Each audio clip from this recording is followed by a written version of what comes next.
ദൈവമില്ലാത്ത ഒരു സമൂഹത്തിൽ നിന്ന് ജീവിത പങ്കാളിയെ എടുക്കരുത് നമ്മൾ. അത് ഇന്നും നമ്മൾ ശ്രദ്ധിക്കേണ്ട കാര്യമാണ്. ദൈവവിശ്വാസമില്ലാത്ത സത്യദൈവത്തിൽ വിശ്വസിക്കാത്ത ഒരാളെ കൊണ്ട് അയാളിൽ നിന്ന് ജീവിത പങ്കാളിയായിട്ട് എടുക്കരുത്.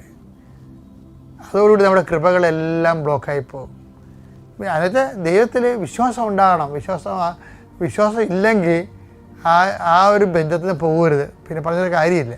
പറ, ഇപ്പം നിങ്ങൾ ഓർക്കും ഈ കാലമല്ലേ ജാതിയോ മതമോ ആര് നോക്കാനാണെന്നൊക്കെ ചോദിക്കും.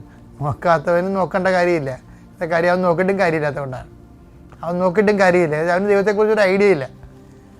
ഇല്ലാത്തവന് നമ്മളെന്തിനാണ് അടിച്ചേൽപ്പിക്കണത്? അവന് ഐഡിയ കിട്ടാനുള്ള സാഹചര്യത്തിൽ ദൈവം അവനെ ഒരു ക്രിസ്തീയ കുടുംബത്തിൽ ജനിപ്പിച്ചു. പക്ഷെ അതുകൊണ്ട് അവന് പ്രയോജനമൊന്നും ഉണ്ടായില്ല. പിന്നെ ഇപ്പോൾ നമ്മൾ പ്രയോജനം ഉണ്ടാക്കാൻ വേണ്ടി ചെന്നിട്ടും കാര്യമില്ല. പക്ഷേ നിൽക്കുന്നു എന്ന് തോന്നുന്ന എന്ത് ചെയ്യണം?